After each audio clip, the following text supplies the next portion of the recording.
نحمده ونصلي ونسلم على رسوله الكريم۔ سورۃ النحل آیت نمبر 65۔ اعوذ باللہ من الشیطان الرجیم، بسم اللہ الرحمن الرحیم۔ واللہ انزل من السماء ماء، اور اللہ کریم وہ ذات ہے جس نے آسمان سے پانی برسایا ہے۔ فَأَحْيَا بِهِ الْأَرْضَ بَعْدَ مَوْتِهَا، اور پھر زمین کو اس کے بنجر ہونے کے بعد، اس کے مر جانے کے بعد زندہ کیا ہے۔ إِنَّ فِي ذَلِكَ لَآيَةً لِقَوْمٍ يَسْمَعُونَ، یقیناً اس میں ان لوگوں کے لیے نشانیاں ہیں جو بات کو سنتے ہوں۔ وَإِنَّ لَكُمْ فِي الْأَنْعَامِ لَعِبْرَةً، اور یقیناً تمہارے لیے جانوروں میں بھی عبرت کا سامان ہے، نصیحت حاصل کرنے کا سامان ہے۔ نُسْقِيكُم مِّمَّا فِي بُطُونِهِ مِن بَيْنِ فَرْثٍ وَدَمٍ لَبَنًا خَالِصًا سَائِغًا لِلشَّارِبِينَ، ہم تمہیں ان کے پیٹوں سے من بین فرث ودم، گوبر اور خون کے بیچ سے، لبناً خالصاً، خالص دودھ پلاتے ہیں، سائغا للشاربین، جو پینے والوں کے لیے بڑا خوشگوار ہے۔ ومن ثمرات النخیل والاعناب، اور کھجوروں اور انگوروں کے پھلوں سے بھی تمہیں مشروب دیتے ہیں۔ تتخذون منہ سکرا ورزقا حسنا، جس سے تم شراب بناتے ہو اور عمدہ رزق حاصل کرتے ہو۔ ان فی ذلک لآیۃ لقوم یعقلون، یقیناً اس میں نشانیاں ہیں ان لوگوں کے لیے جو سمجھتے ہوں، عقل رکھتے ہوں۔ وأوحى ربک الی النحل، اور آپ کے پروردگار نے شہد کی مکھی کے دل میں یہ بات ڈالی، ان اتخذی من الجبال بیوتا ومن الشجر ومما یعرشون، کہ تم پہاڑوں میں اور درختوں میں، ومما یعرشون، اور جن کو لوگ اٹھاتے ہیں، ان چھپروں میں جن کو لوگ اٹھاتے ہیں، بیوتا، گھر بناؤ۔ ثم کلی من کل ثمرات، پھر تم ہر طرح کے پھلوں کو خوراک کے طور پر کھاؤ۔ فاسلکی سبل ربک ذللا، اور اپنے پروردگار کے کیے ہوئے آسان راستوں پہ چلو۔ یخرج من بطونها شراب مختلف الوانہ، اس کے پیٹ سے یخرج، ایسا مادہ نکلتا ہے، مختلف الوانہ، جو رنگوں میں مختلف ہے۔ فیہ شفاء للناس، اس میں لوگوں کے لیے شفا ہے۔ ان فی ذلک لآیۃ لقوم یتفکرون، یقیناً اس میں نشانی ہے ان لوگوں کے لیے جو غور و فکر کرتے ہیں۔ اللہ رب العالمین نے گزشتہ آیات میں شیطان کے لوگوں کے ورغلانے کی بات کی ہے، رسول اللہ صلی اللہ علیہ وسلم کے ساتھ دیگر انبیاء اور رسول کے بھیجنے کی بات کی ہے، لوگوں کی ہدایت کی بات کی ہے۔ تو اب اللہ رب العالمین نے کچھ وہ دلائل ارشاد فرمائے جو مادی طور پر انسان دیکھ رہا ہے۔ اچھا، ایک مضمون تو پہلے بہت مرتبہ آ چکا ہے کہ انزل من السماء ماء، اللہ رب العالمین نے آسمان سے پانی برسایا ہے۔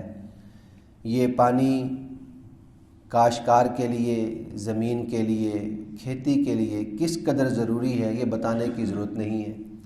فرمایا جب یہ حاصل نہیں ہوتا، زمینیں بنجر ہو جاتی ہیں، کھیتیاں پیدا نہیں ہوتی، اللہ تعالیٰ کا کرم ہے کہ یہ پانی برستا ہے، پانی نازل ہوتا ہے، پھر سے ہریالی ہو جاتی ہے۔ ان فی ذلک لآیۃ لقوم یسمعون، اس میں غور و فکر کرنے والے لوگ، سننے والے لوگ، سمجھنے والے لوگ، ان کے لیے نشانیاں ہی نشانیاں ہیں۔ یہ مضمون پہلے آ چکا ہے کہ ایک ہی طرح کا پانی ہے، پھل مختلف پیدا ہوتے ہیں، ذائقے مختلف بنتے ہیں، جسامتیں مختلف بنتی ہیں۔ وَإِنَّ لَكُمْ فِي الْأَنْعَامِ لَعِبْرَةً، اور فرمایا کہ تمہارے لیے جو چوپائے ہیں، جانور ہیں، ان میں بھی سمجھنے کا بڑا سامان ہے، عبرت کی بڑی چیزیں ہیں۔ اور خاص طور پر یہ وہ 8 جانور ہیں، 4 جوڑے ہیں جن کا پہلے 8ویں پارے میں بھی ذکر آیا، وَمِنَ الْإِبِلِ اثْنَيْنِ وَمِنَ الْبَقَرِ اثْنَيْنِ، اونٹ سے 1 جوڑا بنتا ہے، پھر گائے سے 1 جوڑا بنتا ہے، پھر بکری سے 1 جوڑا بنتا ہے، بھیڑ سے 1 جوڑا بنتا ہے، تو یوں یہ 8 جانور ہیں۔ تو وہی یہاں پہ مراد ہے کہ اس میں تمہارے لیے بڑا سبق حاصل کرنے کا سامان ہے، غور تو کرو۔ نُسْقِيكُم مِّمَّا فِي بُطُونِهِ مِن بَيْنِ فَرْثٍ وَدَمٍ، کہ اس جانور کے پیٹ میں گوبر بھی ہوتا ہے، اس کی رگوں میں خون بھی ہوتا ہے، گندگیاں اور نجاستیں بھی ہوتی ہیں، اس کے بیچوں بیچ سے اللہ تعالیٰ تمہیں ایسا دودھ عطا کرتا ہے خالصاً، جو نجاستوں سے پاک ہے، طرح طرح کی سمیلوں سے پاک ہے، غلاظتوں سے پاک ہے، تمہارے لیے وہ پوری ایک غذا ہے، سائغ للشاربین، اور کتنا خوشگوار اور کس قدر وہ ذائقے والی چیز ہے، کس قدر وہ پوری ایک غذا ہے کہ 2-2.5 سال تک کا بچہ جو ہے صرف اسی غذا پر ہی پلتا ہے۔ یہ دودھ ہے جو اللہ نے پیدا کیا ہے۔ فَمَا مِن بَيْنِ فَرْثٍ وَدَمٍ لَبَنًا خَالِصًا سَائِغًا لِلشَّارِبِينَ، پینے والوں کے لیے بڑا ہی خوشگوار ہے۔ بس یہ آیت سوچنے کی، انسان غور و فکر کرے بس کہ ہم یہ جو دودھ پی رہے ہیں، یہ دودھ یعنی ہر وہ جانور جو دنیا میں موجود ہے، اور وہ ان جانوروں میں سے ہے جو گھاس پھوس کھاتا ہے، چارہ کھاتا ہے، اور بھی جانور ہیں، ان سے دودھ بعضوں سے حاصل نہیں ہوتا، اور جن سے حاصل ہوتا ہے تو ہر ایک کا دودھ اللہ نے جائز نہیں قرار دیا ہوا، جن کا جائز قرار دیا ہوا ہے اب وہ کس طرح سے نکلتا ہے۔ یہ ساری وہ چیزیں ہیں جو انسان کے غور و فکر کی ہیں۔ فرمایا یہی مضمون ہے کہ ایک طرف نجاستیں ہیں، ایک طرف اس کی جو ہے وہ خون ہے، اس میں سے اللہ تعالیٰ تمہیں شراب طہور کی طرح وہ دودھ عطا کر رہا ہے جسے تم پی رہے ہو۔ وَمِن ثَمَرَاتِ النَّخِيلِ وَالْأَعْنَابِ، اور اس کے ساتھ ساتھ تمہاری جو کھیتیاں ہیں جسے تمہیں پھلوں کے طور پہ حاصل کرتے ہو، کھجوریں ہیں، انگور ہیں، فرمایا ان سے بھی تمہیں مشروب حاصل ہوتے ہیں۔ جب یہ تمہارے پاس وافر ہو جاتے ہیں تم ان کا جو ہے وہ شربت بنا لیتے ہو، ان کا مشروب تیار کر لیتے ہو، یا ویسے ان کو کھا لیتے ہو۔ تَتَّخِذُونَ مِنْهُ سَكَرًا، تم اسے شراب بھی بناتے ہو۔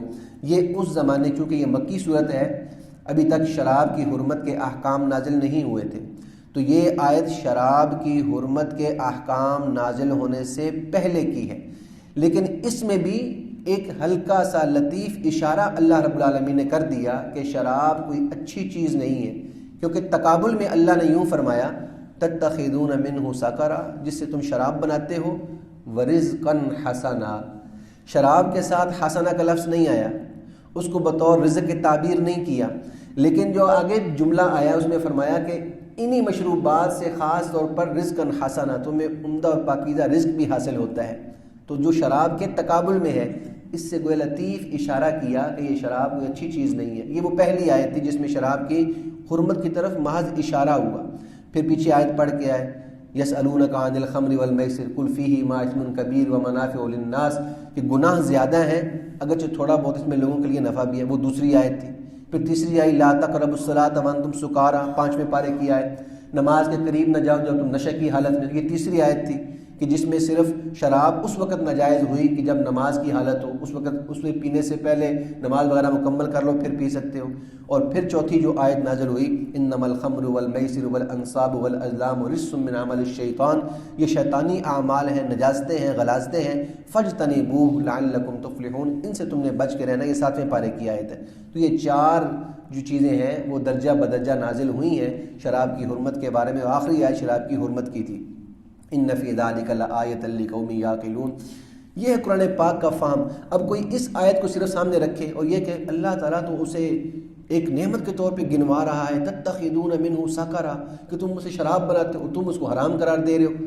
اب وہ کہنے کو تو آیت پڑھ رہا ہے، لیکن وہ پورے قرآن سے جو ایک تصویر بن رہی ہے شراب کی وہ نہیں سامنے رکھ رہا، وہ اس ایک آدھی ادھوری آیت کو بیان کر رہا ہے۔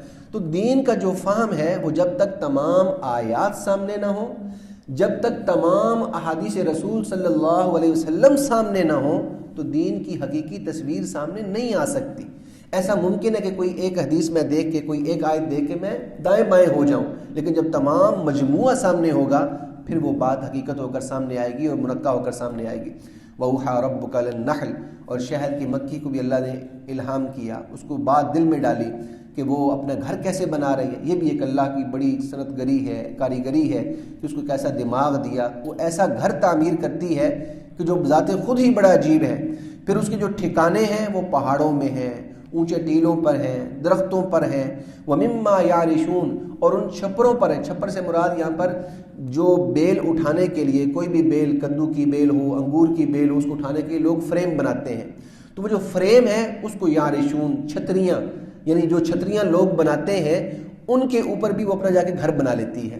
اس کے ٹھکانے بڑے عجیب ہیں۔ پھر وہ جو گھر بناتی ہے اگر اس میں غور کیا جائے تو وہ شش گوشہ ہوتا ہے، اس کے 6 کونے ہوتے ہیں، وہ مربع نہیں ہوتا، وہ چوکور نہیں ہوتا، بلکہ وہ 6 جہات رکھتا ہے اپنی۔